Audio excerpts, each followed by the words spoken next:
Oh my God! Le drama entre Olivia Nuzzi et Ryan Lisa me fait tellement penser à Démosthène, l'orateur athénien. Puis en fait, ça me donne le goût de me lancer dans une série où je vais partager avec le monde les discours de Démosthène. Ouais, ouais, ouais. Parce que, en fait, justement, Démosthène, c'est un orateur athénien très, très, très populaire durant le. Ben, très, très, très populaire. C'est ça que je suis en train de découvrir, là, peut-être pas tant que ça.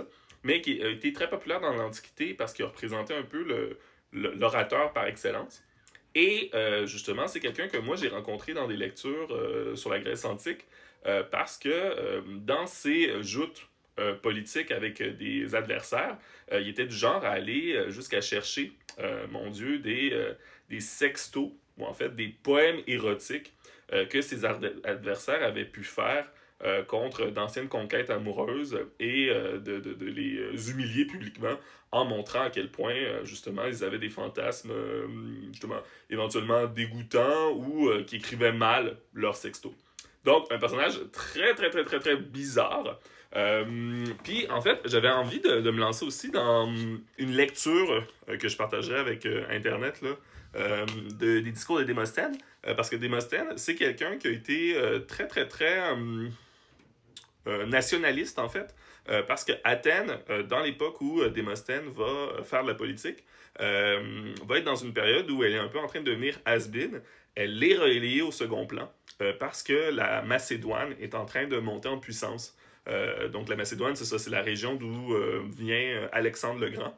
Donc Démosthène, lui, est vivant pendant la période où le père d'Alexandre le Grand impose un peu l'influence de la Macédoine sur la Méditerranée. Et, voyons donc, il va être encore en vie aussi pendant qu'Alexandre le Grand va avoir ses premières conquêtes.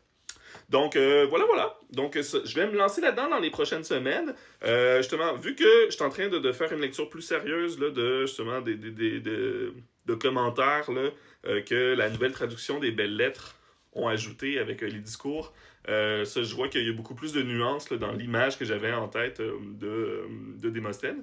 Mais c'est ça, je vais vous partager sûrement un discours, justement, aux 2 semaines, quelque chose comme ça. Puis j'ai bien hâte de voir qu'est-ce que ça va donner.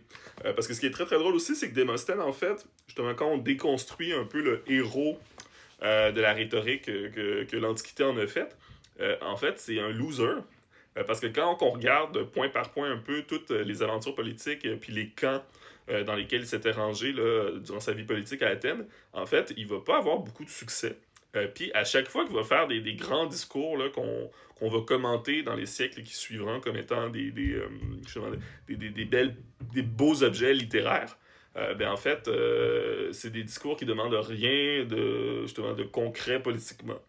Puis finalement, quand on regarde un peu les effets des discours de Démosthène dans la vie politique athénienne, ben il n'y en aura pas vraiment. Là. Donc c'est très très très très drôle. Puis j'ai hâte de voir aussi parce qu'il y a différents types de textes. Il y a les discours politiques contre ses adversaires, mais aussi finalement des plaidoyers un peu quotidiens où il devait payer son loyer avec ça sûrement. Là. Donc c'est des plaidoyers de cas privés.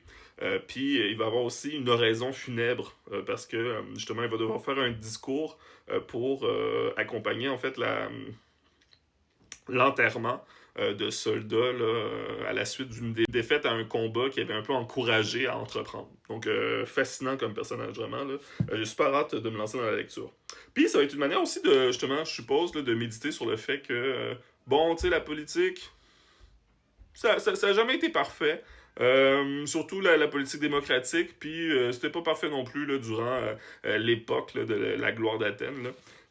On avait des drôles de personnages, on avait des victoires et des défaites, puis surtout, moi je pense que c'est ça que j'ai hâte de vérifier. Est-ce qu'on avait des bullies comme aujourd'hui? Parce que de ce que j'ai lu à propos de Démosthène jusqu'à présent, visiblement, c'est un mean gay guy. C'est un mean gay guy bully.